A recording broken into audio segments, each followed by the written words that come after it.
grinding, so I'm celebrating more life. While you outside, still trying to pass the door guy. Welcome to Kalos Cocktail Hour. I'm your host, Dajuan Pulliam. I'm here with Charles Antis, founder and CEO of Antis Roofing and Waterproofing. He's a spear in the Orange County community as a heading thought leader, philanthropist, businessman, vivid storyteller, and more. His commitment to igniting passion in others for growth and social change has impacted generations. The Antis Roofing motto is keeping families safe and dry at any time. That sounds like a roofing god to me. Welcome, Charles Antis. How you doing? Thank you, Dajuan. I'm happy to be here. I finally get to join the set. Nice. I'm glad you're here. I'm glad we made this happen. I'm glad you made it happen, even though we're in your building, but it's okay. I love it, man. I feel like I'm far away, but in my building. This is great. Awesome. Well, man, it's an honor to have you, and we're gonna get straight into it today. We're not gonna waste no time. I know, of course, one of my jobs, as far as being on a platform like, podcast, is to know who I'm having on the, on the podcast. Who am I have in front of me? What am I talking about? What am I doing? And of course, I did my homework. And you are an individual that wear many hats, that does many different things. And it's great to kind of get into a little bit of that stuff. So with that being said, who is Charles Antis, and who are you? I mean, if someone was to walk up to you, he didn't know what you did in your previous life, who are you? I don't know why that struck an emotion in me, Dajuan, but thank you for asking. I have a close friend who recently said, Charles, you're a small town guy. Mm-hmm. And he meant it as a great compliment because he had just driven through my hometown. And I think I like it. And he actually suggested to me that I should talk to that. And I'm not prepared to talk to that yet. But when you ask me who I am, I'm just a small town guy. I grew up in a small town in Southern Oregon where every man I know either worked in the logging camps or the lumber mills. And every man I knew took risk at work to provide for their family. And that's where I came from. And I think that's probably why when I ended up in Southern California in 1984, I ended up in a trade that requires a lot of hard work and danger. And that's the trade of roofing. But I'm a country boy, a small town boy, and I have small town principles. And I believe that everything we do, like my dad taught me, matters. And that even when no one's looking, you do the right thing. Most definitely. And that's kind of who I think I get to be today, because I finally figured out that that's a good formula for success in business. Most definitely. 100%. So you're from Oregon then to California. And when you moved here, where were you at, what age when you moved here? So that's a good question. I actually grew up in Oregon. Always wanted to live in Southern California. Okay. We'd come here when I was a kid, but we grew up, relatively humble family. And I think I was embarrassed because I was that small town guy. So when I was 19, I went to college. When I came back from this experience that I don't want to get into right now, we can. Okay. But I want to get to your question. I ended up in Southern California because I got recruited to do a sales job. And that's how I ended up here in Southern California. Okay. I was about 20, actually. And I came here to knock on doors and sell insulation. But this is a worthy story because it was a really big experience that cast me as a villain, and one I'll never forget. I was told to knock on doors and sell insulation to lower their heating cost. And I'd sold a family that lived in Arleta, and that's up in the valley in LA. And I went back the next day to collect the check, and I was super excited because I loved this family. You know how you want to love those that you sell to. I love this family. I remember that the parents were deaf, and they had 2 kids, and they were about 11, 12, and we talked for hours. The next day I went up to pick up the check. I'm going to make about $1,000 on this sale, and the family's going to save money, as I told them. And I knocked on the door, and nobody answered. And here I am, 20 years old, and my feelings are starting to get hurt already because I'm looking through the door and I'm seeing the father, and it's not like he doesn't hear me because he's deaf. He looked at me through the glass, but he wouldn't answer. And I didn't know what to do until something happened, and that was I heard footsteps coming toward me. I turned around, and there was a woman small in stature but mighty in her effort, and she shooed me off the porch. I said, but why? I'm here to help them. I sold them because I know who you are. You sold them something that they can't possibly realize. You promised them they'd save $100 on their electricity when their bill wasn't even 80 or something to that effect. And I looked at what I had told them. I read the contract, which I hadn't fully read. And I looked at her and I wanted to tell her she was wrong, but instead I tucked my tail and I walked off. And I quit my job that day. And I remember wanting so bad to be able to find her and that family and go, no, that's not who I am. And that's how I got the job in roofing. I looked for a job. I said, no, I'm not a salesman. I'm a laborer. That's who I am. And humbled, I looked for a job. And the only job I saw in the whole landscape of Southern California was a roofing company in Torrance that hired me. And that's how I got into the trade of roofing. Wow. So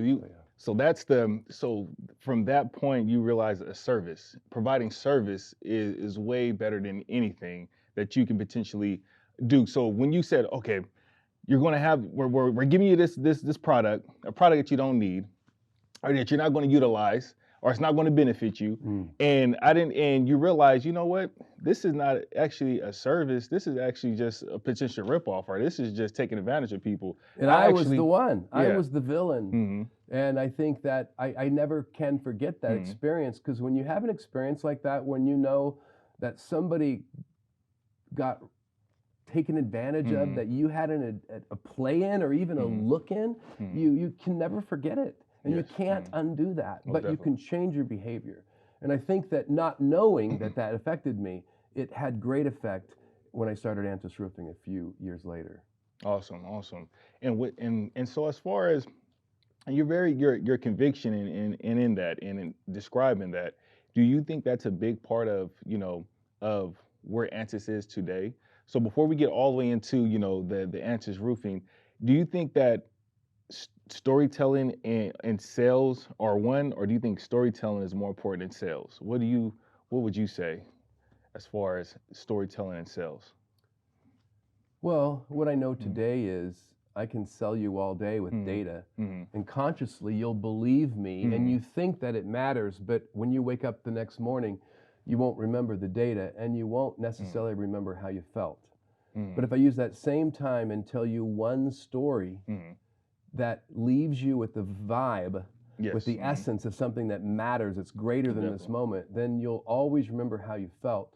And that's how we really bond with customers. Like if I tell you about the time, the little girl pulled me into her house when I didn't want to go, and then into her room to point at a My Little Pony poster, but when I looked down at her feet and saw the moldy mattress she slept on. When I tell that story, and that's when the first time we ever gave a roof away, that's when it happened, that leaves an impression that I didn't know. So even though I gave a roof away, which is, I'm leading into a story, and that first year I started my company, I never told that story until maybe 9 years ago, after Corey became my marketing manager, because it felt so quiet. It needed to be kept down, and yet that's the real story of what happens. You said earlier it's about service. I didn't know that yet. I love that observation, because roofing is a service business, and we keep families safe and dry, that essential service, that basic thing of food and shelter. We are big providers. Though in the beginning, I didn't feel like I could give anything more than what I could feed my family. And that's what happened when I got a call from a lady who had leaks in every room. Okay. And so it felt like I'm going to make money going out there, but as I got closer to the neighborhood where she lived, the streets were getting smaller, houses smaller. I saw some graffiti until finally I turned on the street where the home would be, and that's when I just saw a setback home, dead grass, and I only knocked because that's what Dad would have said to do. But then leading up to the little girl, two things happened. A woman answered the door, and I was expecting just to greet her and say hello, but instead she had this frown instead of a smile. Perplexed, I was thinking what I was going to say when I got the second impression was the smell of mildew. The mildew was so strong, it was like, now I'm leaving. And as I was getting ready to leave, that's when I felt a tug at my finger. And this little, maybe 7-year-old girl, who looked like her mom, but with a smile, she pulls me in through that crowded living room into a undersized hallway, and then into her room where she points to this poster, this unicorn poster. And that was the time that I looked down and saw where she slept with moldy bedding on a mattress on the floor. And that's when we said something, or I said something that I never ever remember saying before. The mom came back in the room now with that frown again, and the girl's smiling still. And I just looked at the mom and said, I think I can take care of your roof, thinking I could patch it. And then going up there and finding the roof was just completely, there was nothing there, and they needed a whole new roof. But that was a great moment looking back. I didn't know it. I was feeling burdened, like I had to do something now. But I got on the phone, I got some volunteers. I went and got some roofing material, and that weekend we gave that family a dry roof. We provided that basic service of shelter, and that family was able to stay in that home.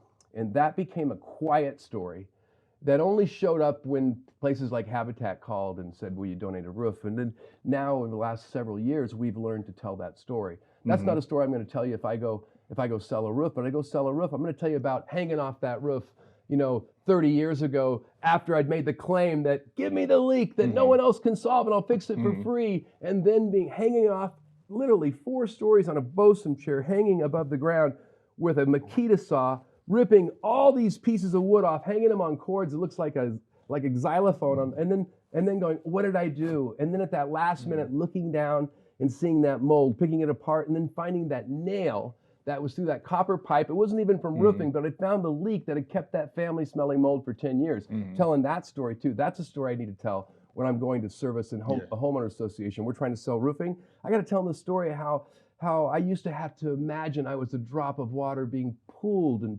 pulled down to flashing under the tiles and then go up and see where the leak was. I have to tell that story of how in Antis Roofing we flow like water. Because where there is failure, water will find it always. It does not pause to preside. It just flows without bias. That's how we find your roof leaks, and that's how we act in community. That's why we're providing all the roofs for Habitat for Humanity for the last 12 years. So anyway, I'm not asking. I'm just like talking now because you got me. It's this whatever you made me here. It made me cry, and now you're getting me talking about all the things that fulfill me. Oh man, I love that. That's a little bit of that Kalos, kaleidoscope of vodka. It's good stuff, man. The smoothest. So I love the stories, and I believe within those stories there is gems and things you could take from that, and I'm pretty sure that the audience can most definitely garnish from.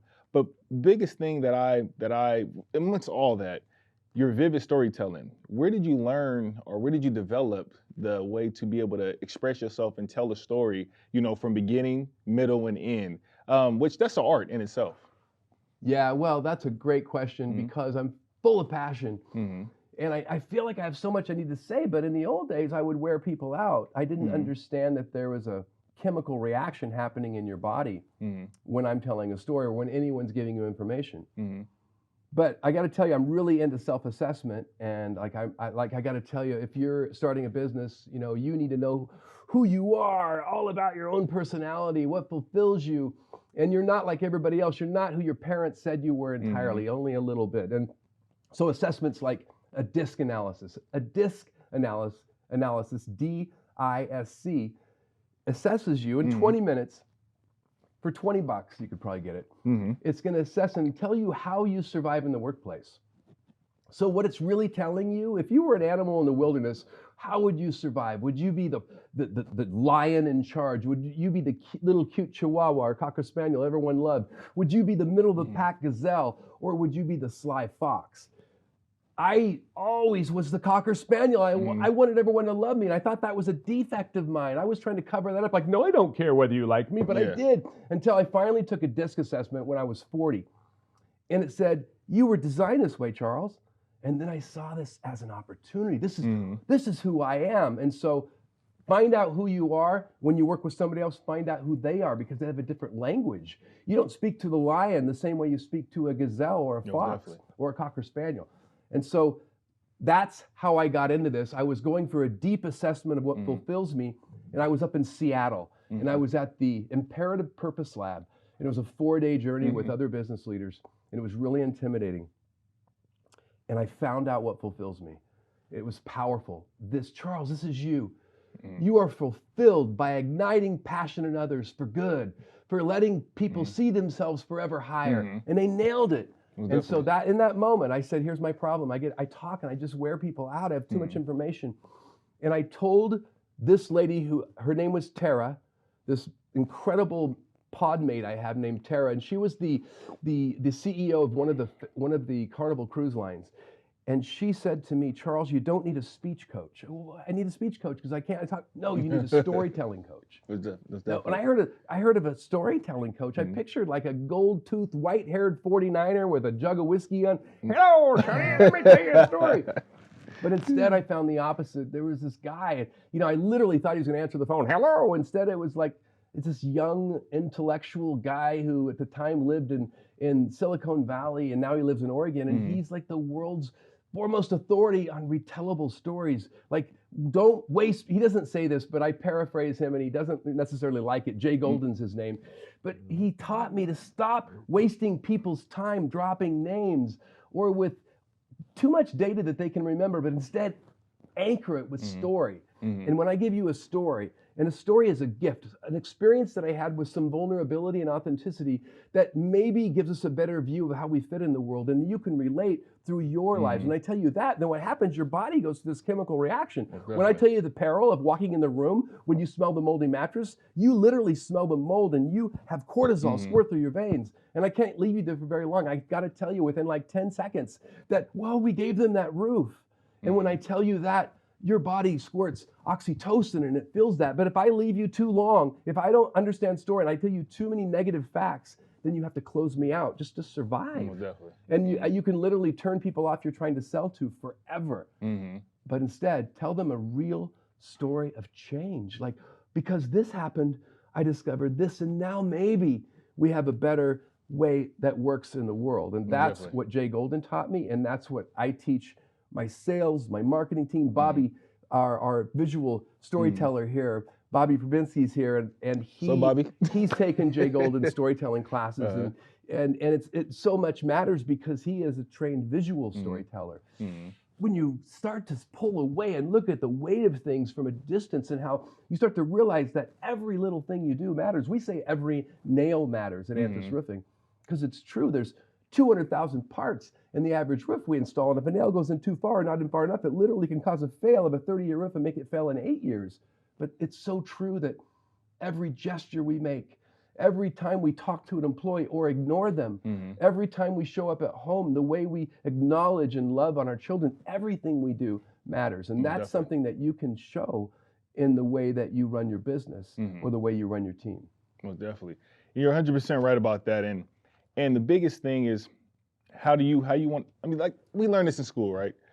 How you treat others is how you want to be treated. But I honestly feel like, people's standards may not be as high as yours, or it may not be as high. So you may want to be treated this way, and you treat this other person the way you want to be treated, but they look at it as disrespect.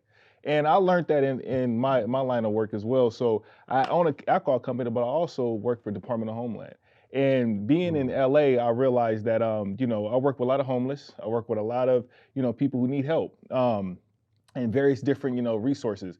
And one thing, it was a woman, and I told her, I said, ma'am, how can I help you? And she looked at me like, who you calling a ma'am? And I said, what do you mean? I said, what is your name? What do you want me to call you? And I realized at that moment that everyone's standard is not the same, and everyone's communication is not the same. So what you're saying, it hits home that, you have to understand who's your audience and how do you communicate, with those individuals. And it comes with great practice, but it also comes with understanding and living life. I don't feel like it's something that you can learn, right as soon you're born, and you learn this at 18. And it's something that you have to go through trial and tribulations. You have to go through that, cycle of life to realize that, oh man, these endorphins, this actually triggers these type of endorphins, or this triggers this type of, mindset. Because I feel like a communication is all about, a communication all about a transaction, right? So it's all about if I'm saying something to you, and we were talking about this a little earlier off camera, but when I say something to you, I'm saying this because I want a reaction, and I don't want a negative reaction. I want something positive to come out of this. If we're just talking to get a negative reaction out of someone, we're pretty much doing a disservice to you, myself, everyone. So it's about having great communication skills and being able to, the whole purpose is to be able to get something outside of this. So it's either to make you happier or to make you enlightened or something. So you're able to ignite the passion in others, and you do that very well, whether if it's in Ansys Roofing and Waterproofing, whether if it's Bobby here, or your family, whoever it may be. You are that beacon of light who can move people and sway people, because you know your inner self, and you know your internal, you know your powers.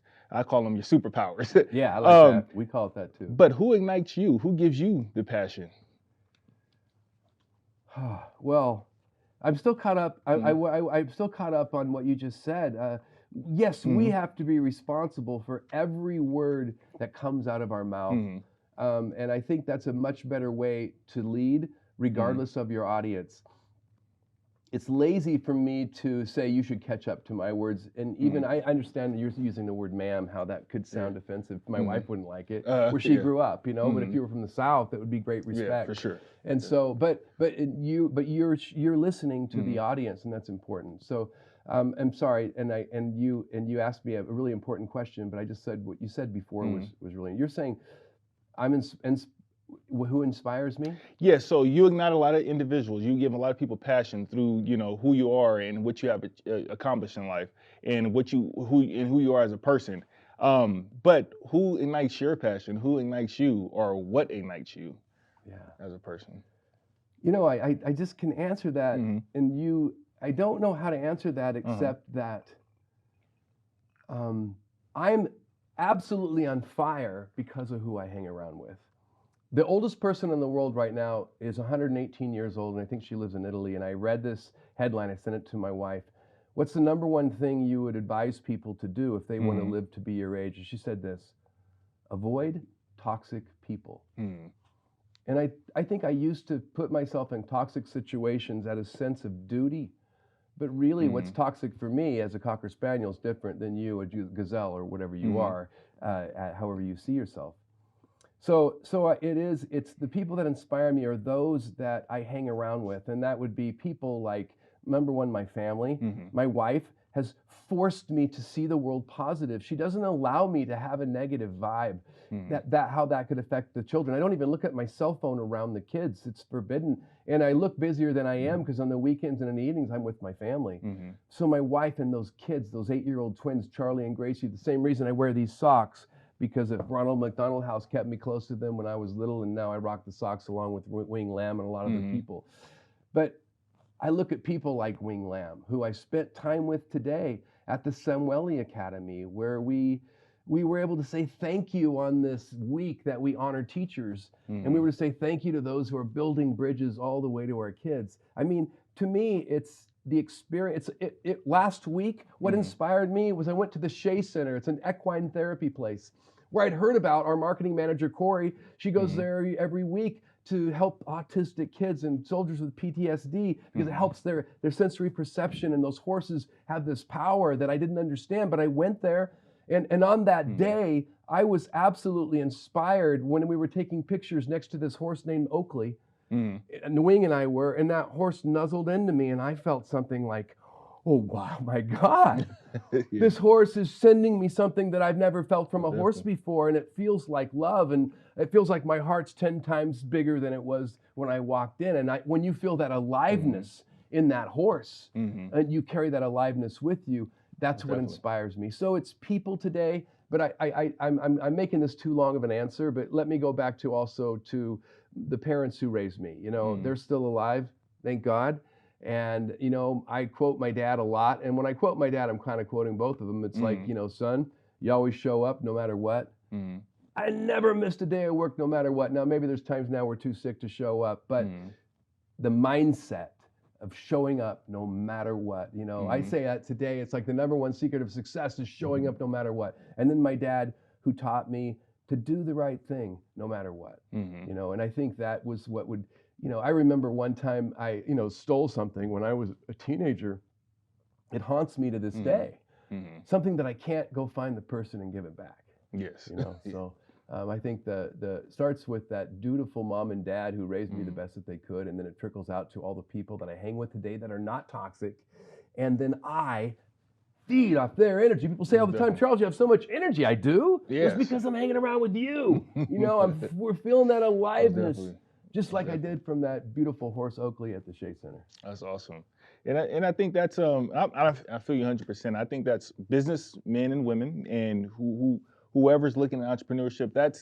I feel like we all have a hard way to answer that question. I should say, because it's hard to put a finger on it, because when you're building something, whether if it's a brand or a business or a company, you pull from so much. You pulling from your grandparents, your mom and dad. You're pulling from the person who walked across the street that don't even know that they inspired you. They don't even know they inspired you. Yeah. But it's like, I'm gonna do something different because I've seen how this is, whether it's good or bad. And I think that's one of the things of being a individual that's running a company, is that everything is inspiring, everything is passion, everything is something that actually can help, whatever it is that you're trying to accomplish. And I say that to end with this before I bring it back to you, is that one of my biggest things where I thought I was, I did everything I was self-made. I did everything on my own. I figured it out. And come to find out, as you learn your history and learn who birthed you, who your village is. Oh man, your dad did that when he was 17 years old. That ain't nothing new. You maybe had just the resources and things to put it together than he had, but he was already thinking this. Oh, my dad thought like this, or my mom thought like this, or so it goes back to what you're saying. Your parents, we actually are so much of them. We get so much from them, and we think that no matter how much money we have or how big we get or whatever, it still starts from somewhere. And I think that's very very powerful, when we're starting something. I think that we're doing it alone. I think that we have these thoughts that are coming from, they just come out of anywhere. No, these are coming from things that you seen subconsciously or consciously, And so I with that horse, those parents, Shay, all that is just inspiring things that, that drive you. And I think one thing that separates, someone like yourself from others to be able to, amount to success is you're able to compartmentalize those and put those in a way to make it make sense, which is a story. Yeah. That a lot of others miss. It can't do in a way for it to communicate. So with that, we're going to get into your nonprofit philanthropy. Okay. And I know I said a lot, and I know I talk a lot, but but before we get into the nonprofit and philanthropy, how did you and I know that, and I say this just so people will not miss it if they did, with everything you have said thus far, how do you find your purpose? Well, I think that's a great discussion for the audience to pause on for themselves, for yourself. What is that thing that fulfills you? Especially if it's something that you have so readily. For me, I call it often your doctor on an airplane moment. I've been on an airplane when there was a medical emergency and we had to make an emergency stop in Albuquerque on the way to a roofing convention in Orlando. And I remember waiting for that.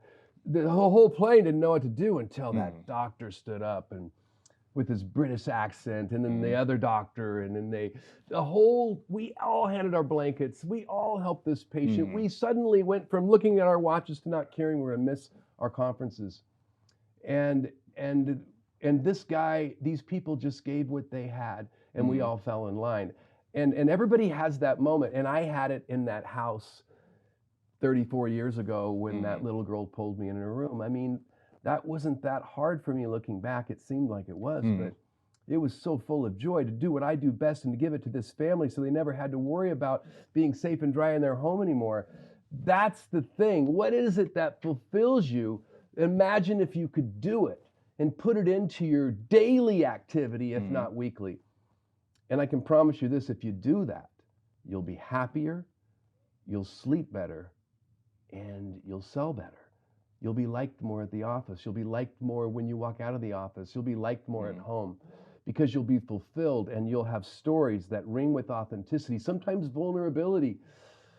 But then that's what it takes to be known, because we live in a world that with so much perceived authenticity lost today. I mean, I believe there is a lot, we're craving authenticity today, but it feels that way even more. And so when you can tell your real stories that matter in the world inside your company, then it builds trust. When you can tell it to your clients, then it builds trust. And then it helps you sleep better at night because it makes sense. And I think that's why when Habitat knocked on the door and said, will you donate a roof for a military family 13 years ago, we said yes. And then we're building a whole village now in San Juan, all these veterans. We need 8 more roofs. And it was impossible. We said yes. And we've donated the last 90 cents. We almost have 100 roofs donated. We're super excited at 100. We're going to open up the donation to other contractors and let them come in. But we've donated 100 roofs in a row. It was such a sacrifice. But what it does for our team, knowing that we were there, it was really powerful. And so the reason I wear the socks, it's the same thing. It fulfills me because this is my real story. My wife was healthy pregnant, and the next week she was in the hospital with preeclampsia. The babies were out and they weren't breathing and they were in shock NICU. And I needed to go in every day, pull off my shirt and lay them skin on their, just so that they could heal. The doctor said, Charles, there's no magical formula, but if you come in twice a day for 2 hours and pull off your shirt and lay Charlie and Gracie on your chest, that gives them the best chance to heal. And one day I went in the hospital. Ronald McDonald House Station was right next to Chalk. They were always trying to help me, but I didn't want to be part of their club. I didn't. I had a big beard. I wanted to go take care of my babies, and I was scared. But one day they weren't there, but I had chronic heartburn, and I wasn't able to go do the skin on skin and lay down on the gurney. So I went back out to that station, and I grabbed a little green Nature Valley granola bar, those little, 45-cent things, I don't know, probably $1. And I took it with no intention of ever paying them back. But I don't remember anything else that day, 8 years ago, except I just have a memory about an hour and a half later of laying down inside Chalk with my shirt off and Charlie asleep on my chest, and I had no heartburn. And I remember I got that metaphor, oh my God, Ronald McDonald House is here to keep families close when they need it the most. So when they came to me and asked for help a year later, it was easy for me to say yes, and we started donating the roofing, keeping them safe, dry, and close when they needed it the most. And because I was also on the National Roofing Board, which is this right here, the Roofing Alliance, I made the suggestion along with a guy named Bill Good, who was the CEO of the NRCA, and we said, hey, why don't we provide roofing for all of the Ronald McDonald houses in the U.S.? And we eventually got a yes, and now all of the roofs and all the Ronald McDonald houses are provided by members of the National Roofing Contractors Association. So when you start living your real stories and telling them, and I tell people why I rock the socks, and I tell people, boy, I got this new jacket from the Boys and Girls Club because I just joined the board of Robert Santana's Boys and Girls Club of Central Orange County. Hey. Why? Congratulations. Why, you ask? Why? What's the purpose? Because with the Roofing Alliance and together with contractors across the country and industry and roofing, we're imagining how not only can we help keep them safe and dry on the outside, but we can build career-specific education on the inside of the clubs, lifting up these kids into the trades, the ones that want to be there, so they see that value and see themselves forever higher, just like we do with our employees. So when you start to tell your real stories, you attract quality people that stay in your company. Let me give you one quick stat. In the roofing industry across the country, I know because I've been on the board, the average attrition rate for the companies of all roofing companies is 54%. That means 54% of any given roofing company will leave their company of employ. In Antis Roofing, we have an 85+% retention rating in an industry that doesn't hold, and that really matters in quality. It really matters in safety, and it really matters in culture. And it ends up really mattering in roofs that last a full warranty. But the reason I want you to do it, as if you're a business owner, is I want you to have success. If you tell your real stories, you'll be heard. And when you're heard, you're relevant. And when you're relevant, you can sell and you can move things in your community that matter. And that's what I encourage people to do. Yeah, I like that. Let's toast to that. Cheers. Cheers. Good stuff, man. This is making me sweat a little bit. I can tell you. You think you have more than a shot in here? It was a half a shot. It was a shot and a half. I got a little sweat going on here, just for reals. Just so you know, Bobby, just whoo. Ooh, feeling good, feeling great. It's the Kalos. Kalos the smoothest. Go buy that. www.kalosvodka.com. So, man, you do a lot.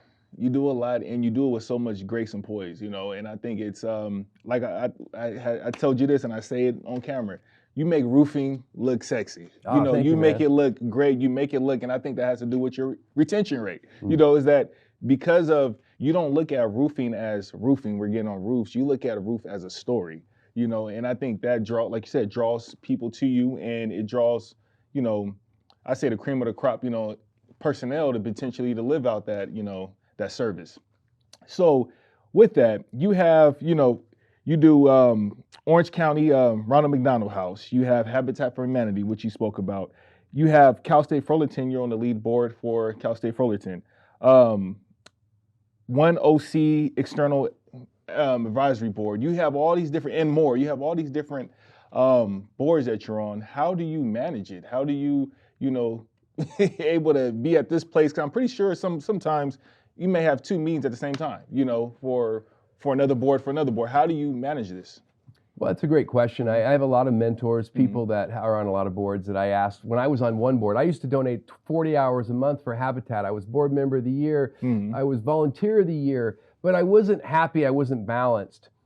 And then when I got involved in Ronald McDonald House, my first thought was I went to the chair, I went to the head of Habitat for Humanity. I said, I've got to quit because I can't do this anymore. She goes, well, you can't do this. I can't do these hours anymore. She goes, you don't need to. What do you mean I don't need to?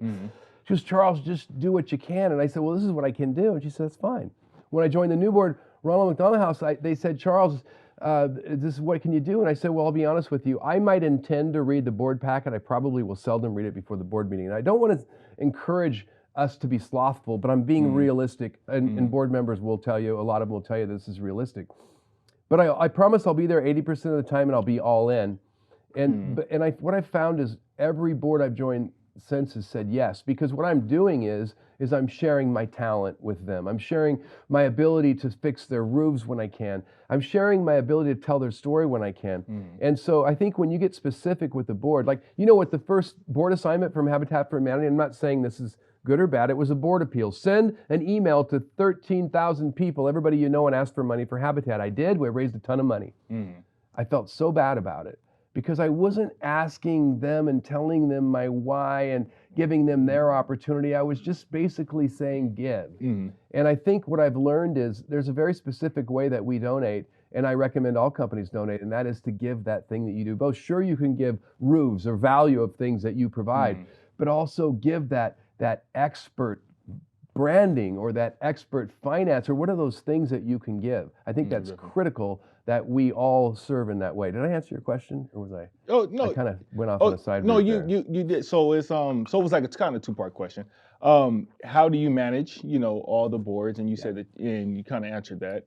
And also, and then you went into as far as what does it mean to actually serve. So what does it mean to serve these boards? And you were saying the purpose is having a purpose, and as far as being able to sell, not necessarily sell anything, but be able to say why, or why are you doing this? Why do I need money from you guys? How sometimes that's missing, when you're just sending out an email, as you explained. So you did answer it. So okay, it's just making sure. It was just I think sometimes I get so on a soapbox and so excited when we're asking a question in a slightly new way. But I think there's just so many opportunities for people to give today, and giving is changing. You knew today I was with Wing Lamb at Samueli, and we were doing a California Love Drop, which you'll see logos for on our trucks and everything. And that's something that started out of the pandemic when Wing's, some of his restaurants were closed, and we had all of our Habitat events and Ronald McDonald House events were shut down. And he's like, hey, let's take some food to hospitals, police, fire, those that keep us safe. We've been doing that. We've done over 400 drops. We've done every blood drive we do right here. You donated time at the last blood drop. And there we were doing another California Love Drop with the blood drive, where we've raised 7,000 life-saving units of blood. And now we've dropped all these meals, but it brings people together in a big way. And today, on this week that we celebrate teachers, we were able to go to Samueli Academy and tell stories of how they're changing the world. And I got to tell you a great Samueli Academy story. It's a great education story. During COVID, we were doing tutoring, and I was in our orange wall in there where we have the logo on it. And I was mentoring these students about preparing for job interviews. There was a sophomore in the class that didn't say a word. I was told she was an art major, graphic design, but I didn't have a connection to her. She wasn't talking, and there was not much time left. So finally I looked at her and I said, look at the logo here. And I pointed to the Antis logo, which I think is pretty sleek. And I said, does this speak to you? And she shook her head. And then she just said, looking at the orange wall behind me, she said, color. I said, does color matter? And she said, yes. And I said, why? And then this young student who couldn't talk, who'd been prepped by these teachers at Samueli, she said, because the color orange gives you hope and a feeling of permanence, like it's always been there and never going away. She roared like a lion. We all were stunned. I think she heard herself. And I got to tell that story today, doing a California Love Drop, thanking 70 teachers and staff at Samueli Academy. Awesome. When you do that, when you experience that, Bobby was there. When we get to meet all these people that show up to do good things and you have that high five and that hug, you never forget how you feel. And it affects you from that day forward. No, definitely. That's awesome. I'm going to cough here, gentlemen. Oh, please. God, I knew that. The whole podcast, I felt like I had something needing to come up. Yeah, if you need to cough, if you need to go to the bathroom, you got to go to the restroom, you take a break, right? Cool. I can hold it. All right, so we're gonna actually break it up a little bit, and we had a great discussion, and we're not finished by any means. Okay. But we have this little segment that I do called the Cocktail Tell-All, which is basically a game, a trivia game. All right. I'm nervous because I've had, I finished mine. I'm just about. We're about. And it's basically it's not a hard game. It's I play it every episode. I have a couple questions I ask. I'll usually do it's called a BS, a bullshit, no bullshit, or I do a trivia where I ask questions. And you have to add. And this one I'm doing is called the shout out. So I say I'm gonna read you this, and whatever letter I give you, you have to answer it as soon as I give it to you. If you don't answer it as soon as I give it to you, you have to take a drink, a little sip. Okay. All right. So, and I guess I'll be the timekeeper on that. So as soon as I say it, if you say the letter, I have to drink. Now, so I don't quite get what I'm supposed to do. I'm supposed to come up with a word? A word, yes. So the word based on what I'm gonna read to you. So I have to guess what the word's supposed to be in the blank. Yeah. So you can say whatever word it is. It will make sense once I read it. But it has to start with that letter. It has to start with that letter. And if you get it right away, then it's not even right or wrong. If you say something that matches that, I have to drink. I'm gonna have to start doing shots soon. If you we can do that too.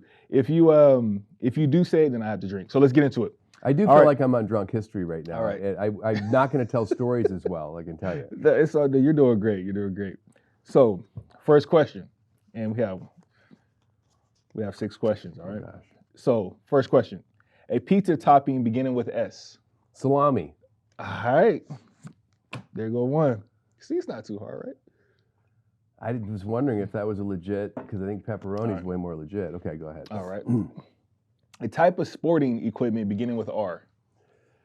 Drink. Drink. I was thinking cricket, but it started with the C. Racquetball, racket, or something. Yeah, that's good. That's still good, though. All right. Dilutes well. Yeah. Oh, yeah. This Kalos is smooth. It's smooth. Smooth. It's smooth for the smooth. Oh, I like that. All right. A household chore beginning with M. Mowing the lawn. Should I give it to you? Yeah, I think that's pretty solid. Yeah, you did. I haven't mowed the lawn for 40 years. At least 30. You said mowing the lawn. I don't know that those that know me know I'm not going to go quicker than that. I give it to you, though. I give it to you. All right.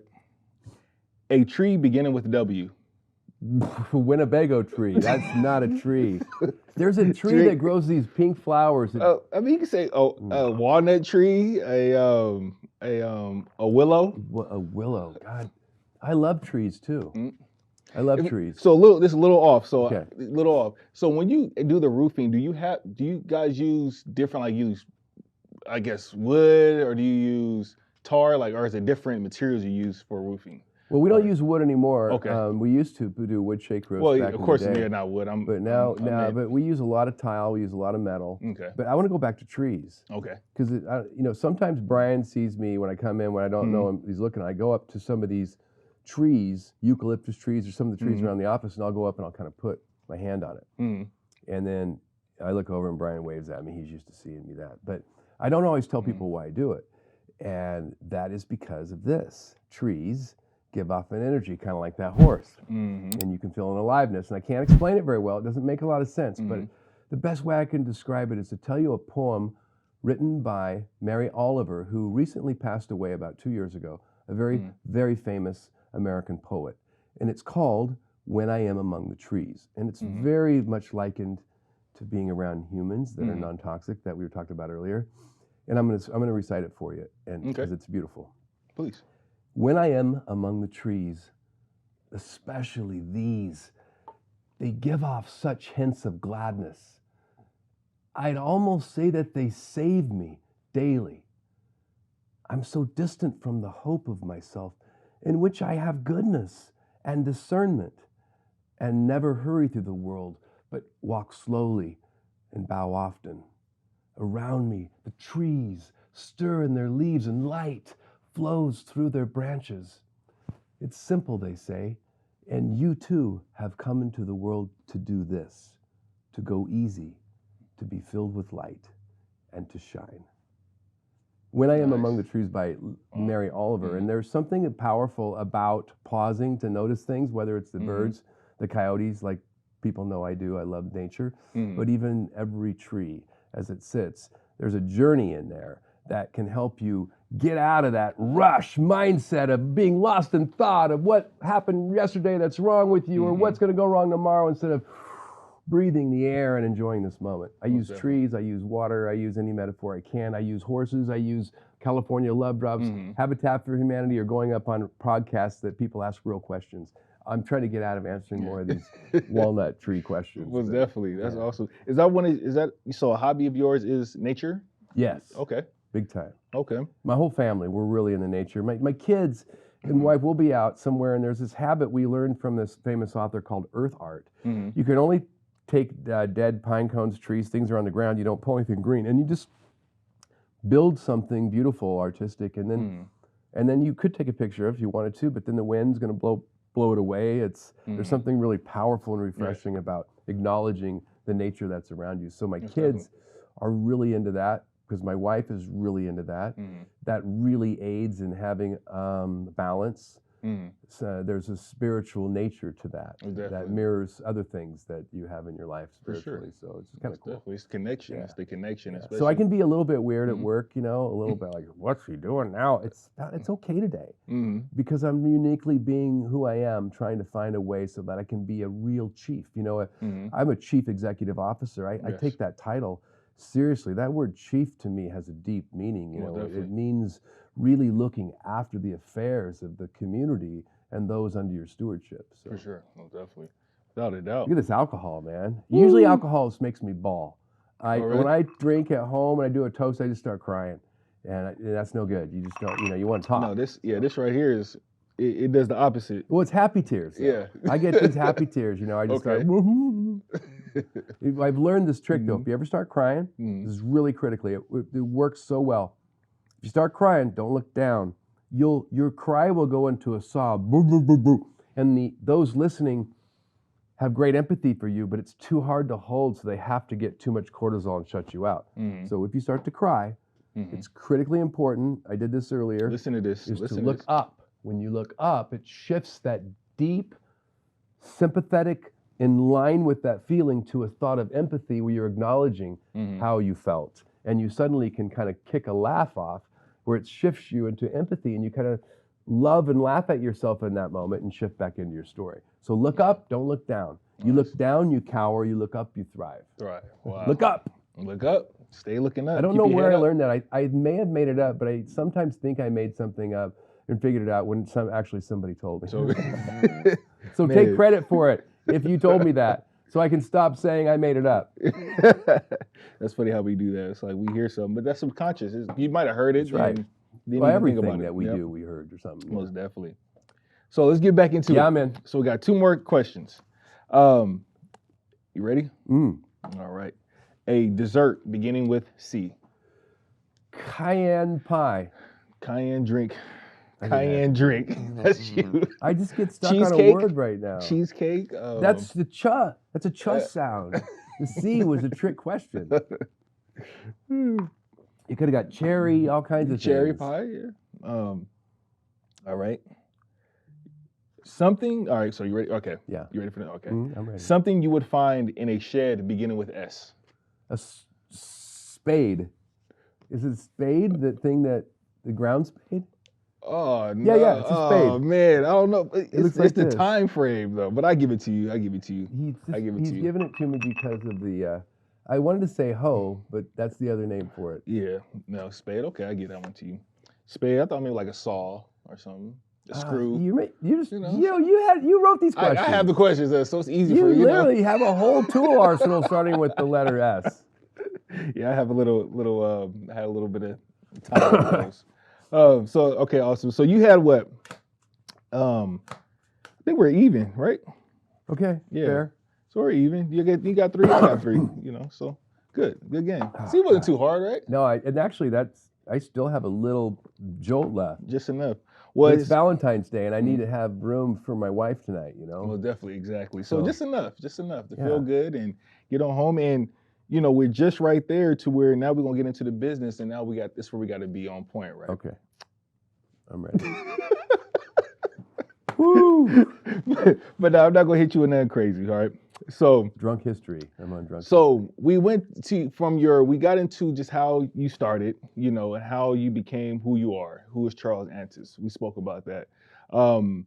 Your conviction, your storytelling, your love for nature, your love for your family, the people around you, passion, all this things you draw from, and all that. It leads to one of the biggest things that Kalos Kocktail is about. It's about founders and CEOs of companies and how they develop the mindset to be able to, do the things they do in life, whether if it's starting a business or whether if it's philanthropy or whether if it's whatever the case may be. So with that, we haven't really spoke about business too much. And I want to get into, I like what Antis Roofing is about. I like the logo, which like you were talking about earlier. I like the fact that it's very fun and it's not like, okay, roofing. No, it's like, oh, roofing. This is cool. So why did you start the development of Antis in a comedic way? Or was that something that was already there, or did you develop that after a while, as far as having the roofing guide and the colors and all that? Like, how did you? I think I didn't know that I was a natural storyteller. Okay. If you're a natural storyteller, you want to show. You don't realize, but you start to see that images tell stories. And I didn't understand what was going on in my head, but about 16 years ago at Antis, I had a marketing guy, and he worked at Black & Decker before, and they had a saw that was their best-selling saw for a skill saw, just a saw blade, and it had like an Irish boxer on the side like this, like a really cheap cartoon of an Irish boxer. But I remember he told me that saw blade outsold every other blade, but it was no better than the other blades. And I thought, at Antis, we really feel like we're superheroes because we really want to carry that feeling of when people's homes are being attacked by rain and they're dripping and they feel like the roof's caving in or it's going to be on fire. They want that feeling of, hey, we got you. We're going to keep you safe and dry. And I thought, what if we could do it with the superhero? Thinking of that saw blade with the Irish boxer. So I happened to know a guy that was a professional superhero creator, artist. And he created this roof god, and we kept going through concept. And we spent a lot of time, and actually spent a lot of money on designing the first roof god. But we finally came out with it, and we made t-shirts, and we handed out our annual show. And the reason we did it, we knew it was controversial. Calling something with the name God in it can take some people that are not realizing it's meant as kind of a humorous slang. Some people can take it seriously, and that created kind of a Carl's Jr. effect, like, you give a t-shirt at a show, about 1 out of 70 people, oh my God, you can't write this. And that ended up being really tremendous branding for us. Because that person would hopefully be one of those at every managed company, they would say it, and then everyone else would pay attention to the t-shirt and what it was. And the t-shirt was a metaphor for me saying, we got you, man. You're going to be safe and dry. And so I think that was what it wasn't supposed to be me. It was supposed to represent kind of a representation of everyone in the company we got you. So the guys, the technicians that are out on the roofs, they feel like they're roof god. I always tell them that. Or when their kids come to a party, I said, your dad's roof god. Yes. We're the ones, they're the ones that keep a family safe and dry. So it really was that. It was the metaphor in telling the story. We actually have a comic book Okay. We wrote it about 15 years ago. In looking back now, it's a little bit kind of sexist in that, roof god, there's a woman and she's really attractive named Sandra, and she awakes with a leak on her finger, on her face, and she calls Antis Roofing, and within 40 minutes there's roof god and she's looking at him, and then literally an hour later he's driving away and she's dreaming about him, So it's looking back, it doesn't play well, but I want to reproduce it because it's such a time frame. Mm-hmm. But it really conveyed that message, hey, we got you. And it really conveyed that message to my team. This is important that they understand that we got them. Most definitely. And I think that, so storytelling is huge. Visually telling the story is huge. Telling it in a smile, in a comic, can be more powerful than using words. Awesome. So you said about 15 years ago, you started. Oh, yeah. Some real cough edits there. Woo! So 15 years ago, you created the Roof Guide, right? It's about 15 years. So this is kind of after. So this is after you started the company. So what were you doing before that? Did you see a dramatic change from the point that you started the comedic approach to roofing? Did you see a different change or dramatic change? I would say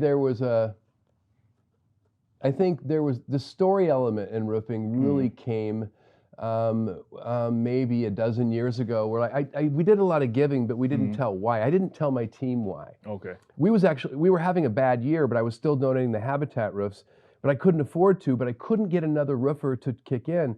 So I'm at the annual Habitat retreat. Instead of talking about Habitat, I was talking to some of the staff, like, I'm worried about Antis Roofing. I'm worried I won't meet payroll. And that's when Gladys, who was the marketing director there, she looked at me and said, Charles, stop telling Habitat's story.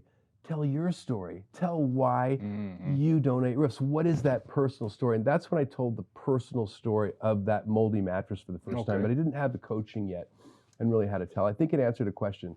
As far as, I don't know that comedic is the right word. Okay.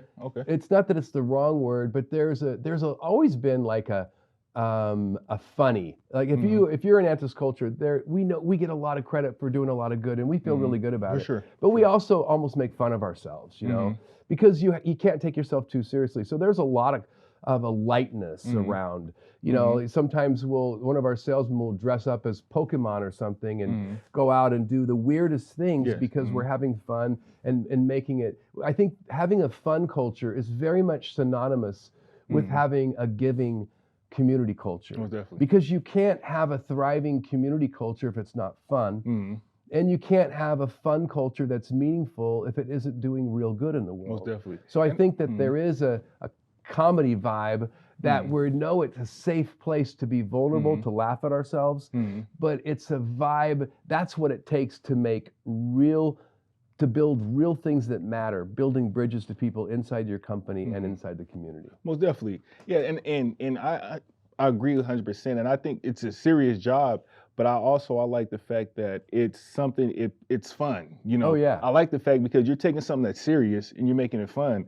And that's like, building a bridge, for instance, that's a serious job. You need engineers, you need different people. But if you can spin it in a way to make it fun and appealing from youth to seasoned individuals, it kind of bridges that gap. And I feel like you're doing that well. So that's a very compliment for me when I say a comedic way, because I know you meant it reaches different people. When I see you guys rolling down the 73 or the 405 or the 5, and I see those trucks, I'm like, man, you see my Kalos Kocktail, or Kalos car.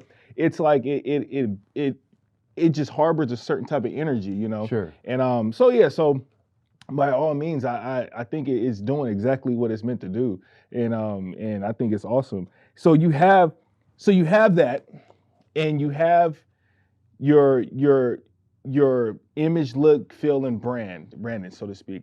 But then you go internally, and you actually do something very.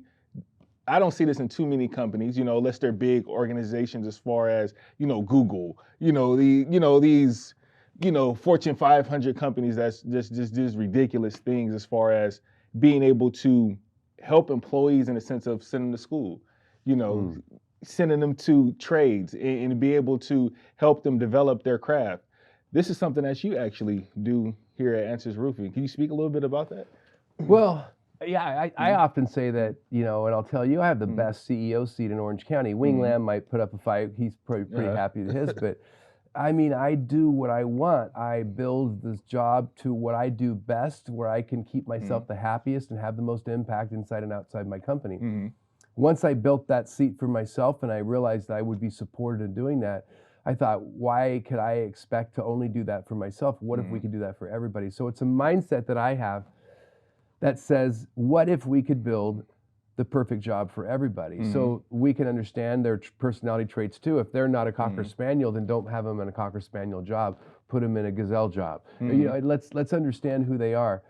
And when you're willing to invest in your people to that level, then something really magic happens, and that's what we have. Now, I can tell you that in a culture that is mostly Latino, but you don't see it when you walk over there entirely. It feels probably more like half Latino. But if you were to have all of my employees, it would feel like 70+% Latino. I can tell you that the bridges feel a lot easier to build to those that look more like me. And I'm not saying that anything more than that's the reality of the way things are for those people that immigrate and work in America. But I'm thinking of the Latin workforce of one particular group, because in roofing, that's virtually all we see in the West and the South. And what I'm going to tell you is that these people are their stories are every bit as beautiful as my family's stories. And so we have invested deep in the stories of our employees, who most of them are from the Central Plains of Mexico. And when you invest deep in your stories, in your people, you get to hear things that are really beautiful. Like there's a reason we have annual Lobo Awards. The Lobos, there's only 100 Lobos left in the wild in Mexico. It's no longer a threat when you see one on your ranch. It's a good luck omen. So we know that story. And we do the annual Aguinaldo bonuses, which this last year, we took all of our profits and gave it to our employees and a bonus, because it's this Aguinaldo Mexican tradition that I don't have time to explain, but you could look it up, Google Aguinaldo. But the real story that I think is the most beautiful is the story that I first heard. I've heard many stories just like this, but Pedro, who I took to breakfast, I was having a breakfast with him, asking him some of his memories of his childhood. And Pedro said, I remember, Charles, when I was young, I was 7, my dad would wake me up before school at 3 a.m. He'd say, hey, Pedro, will you come work with me on the ranch today, a couple hours before school? Both of them knowing he's only going to get a 6th grade, maybe education. And Pedro, with his father holding his stare, would say, yeah, Dad, I think I can help today. And that when you learn honor and respect from another group of people that held it maybe differently than you did, then maybe you learn to treat your employees better. And then when you start to listen to their stories, we're able to bring in really specific training that helps each specific group of people. And it's not exactly the same for somebody born on the Central Plains of Mexico or somebody born in the mountains of Oregon than it is for maybe somebody born here. We're all different. And so now we build education, EQ intelligence training, soft skills for leadership, how to communicate, how to understand who you are and your personality. And we do it with people that were born out of this country that have the same transition that these people that work for me. And so our level is really deep in investment of the people. And I still tell my people, tell me the job that you want to do, let's build it. When I go out into the field and I talk to the employees, I tell the immigrant and their children who also work here, hey, do you know how much people are getting paid in sales? We have a bridge here. We're building it. And what's great is I said that to a bunch of job sites a year ago. I got like 3 new people in the office, man, and their eyes are this big. And everybody's noticing, and our culture is so strong. So we believe, and if somebody wants to get an education, I want to invest in it with them. I want to pay for it. You want training to be a leader? I want to pay for it. We're doing huge grants to our employees. Bobby wants to get it. I've told Bobby, what's that organization you could join to give you a better insight? You got it. Let's do it. So I think when you realize there's enough and play toward it, then there's enough. When you realize there's not enough, you'll be right too. Most definitely. That's it. And I think, excuse me, and that adds to the retention. You're investing in each other. You're investing in your people. You're investing in things around you, which adds to retention. So anyone that's out there, have a business or looking to grow a business, in order to get employees, for one, to obtain employees, but also to keep them, find out what their wants and needs are. We, as a business person. You're always looking as far as what is your needs, And my philosophy is always, if I take 2 cookies out, I always want to put 4 cookies in, or I want to double it or triple it, because I always feel like I want to be a benefit to whatever situation that I come into. So with that, starting a business and you're able to, provide for your employees, you're able to give them, their wants and needs, and still not compromise, so to speak, what your mission and motives are, as well as your company. And you can marry those things together, you have something, and I think that's great that you do that. We have a great company, but it's the other leaders now. So it's like one thing I realized, I used to think like you, a self-made man. I guess I kind of thought that, but I always knew I was kind of full of crap. And now I look back and I go, oh my God, I have all these visions. Nothing that I ever thought that I was going to do ever turned out. I didn't ever do it until other people showed up, and it turned out so much better because they enveloped in. So I know my job. My job is to stake a claim, see what's possible, but to hold it loosely and let these people show up that are going to build it. Most definitely. True. And that kind of brings me to this question. I read this on, I believe it was either on your website or I was doing a little research, and it said, and it really struck me in a way, and I was like, what does he mean by this? And then I read more, I was like, oh wow, I never, thought of this. So I'm gonna read this to you and in your own words, to kind of explain this. Being just an entrepreneur, this is, I'm short phrasing, being an entrepreneur to a conscious capitalist. It was some more to that, but it really makes sense the way you explained it and how you said, I was just an entrepreneur, thought I was doing something. All of a sudden I became very conscious of what I was doing, and I'm a conscious capitalist. And can you explain that and go and kind of in depth with that? Oh, there's a book that was written by, I read maybe a decade ago, called The Conscious Capitalist, that would very much define what we do. And that is basically, I examine the words. I mean, like I said earlier, I think everything we do has an effect. Every nail matters, the 200,000 of them on the average HOA roof we install, whether they're put in correctly or not, it matters in the lifetime of that roof. And every gesture I make or non-gesture, or every story that I don't tell that I could have told that could have lifted that person to forever see themselves higher, everything has an effect. And I think when we believe that way, then we believe that a business not only has a duty to take care of its employees, but it has to immediately take those same bridges and try to build them into community. And this is not a new concept. Yes. If you were to go back and look at how new lands were blazed, the best ones, community was built with it. My grandfather actually is a beautiful story. He immigrated west from Arkansas during the Dust Bowl, the Great Depression, and he was literally a migrant worker. And he landed job to job. I remember part of the story, he was picking beets in Idaho, but he eventually landed in Southern Oregon, where I was born, and in Northern California, and he worked for the McLeod Lumber Company. Now, I'll give you, they were cutting down a lot of trees back then, but it was a different time. But McLeod literally built community. They brought in the best doctors and built the best hospital. They had one of the best school systems and best paid staff in the state. They built roads. They even built this minor league baseball team where my grandfather got to live his dream. Wow. And he played so well at second base and catcher or something that he got a tryout with the 1939 St. Louis Cardinals. In fact, I remember the story, and Grandpa goes, the last time I saw him, he met my wife right before he died about 7 years ago, when she was pregnant, 8 years ago. And Grandpa said, God damn it, Charlie, there I was, 1939 St. Louis Cardinals. And that's, I have a tape of that. I got to pull that out and show Bobby, show you guys later. But when you have a company that believes it has a duty to build community, then if you Google McLeod Lumber Company today, you'll hear this. There's some old articles that talk about it. If you had a leak in your sink or a light out in the kitchen, you just call Mama McLeod and she'll be there to fix it for you. So I thought, wow, what if we took care of our people that way? And what if we took care of community that way? I'm glad my grandpa got to live that way. I think we can live that way. We can live that way. That old story, Jean Valjean from Les Miserables, that's a beautiful story about not only is he forgiven when he steals the candlesticks because he's hungry from the priest who then tells him he forgot the silverware, but then he builds a business that truly is there for its people no matter what. It's a beautiful story. It'll make you cry, and maybe it's a little dramatic, but there's something noble in the way that he holds that chief responsibility he had in that business. And that's the way that I like to hold my chief responsibility at Antis. Awesome. That's great. That's awesome. Man, you know, I don't want to end this. I want to keep going, but we gotta get to a point to where, you know, it's a good ending point. I think this is an awesome ending point with that. I mean, there was so much from this and so much to glean from this.